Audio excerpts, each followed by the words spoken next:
ভারতে আটক হলেন বাংলাদেশি নীল ছবির অভিনেত্রী রিয়া বারদে। জাল পাসপোর্ট ব্যবহারের অভিযোগে বাংলাদেশি নীল ছবির অভিনেত্রীকে আটক করেছে ভারতীয় পুলিশ। ভারতীয় সংবাদ মাধ্যম এনডিটিভি জানায়, রিয়া বারদে নামের একজন বাংলাদেশি নাগরিক ভারতে স্থায়ীভাবে থাকতে জাল পাসপোর্ট তৈরি করেছিলেন।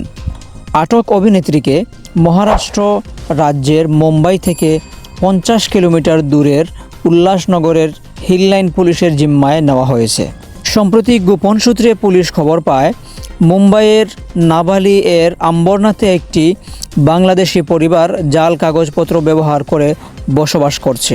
এরপর এ নিয়ে তদন্ত শুরু হয়। এতে তাদের প্রতারণার বিষয়টি উঠে আসে। তদন্তে জানা যায়, মুম্বাইয়ের এক স্থানীয় ব্যক্তির সহায়তায় রিয়া ও তার 3 সহযোগী ভুয়া কাগজপত্র তৈরি করেন। হিললাইন পুলিশ রিয়া এবং 4 জনের বিরুদ্ধে 2টি ধারায় মামলা করেছে। এসবের সঙ্গে জড়িত সবাইকে ধরতে অভিযান চালানো হচ্ছে। আরেক ভারতীয় সংবাদ মাধ্যম ফ্রি প্রেস জার্নাল জানিয়েছে, বলিউড অভিনেত্রী শিল্পা শেঠির স্বামী রাজ কুন্দ্রার নীল ছবির প্রোডাকশনেও কাজ করেছেন রিয়া বারদে। এর আগেও রিয়াকে গ্রেফতার করা হয়েছিল বলে জানিয়েছে এই সংবাদ মাধ্যম।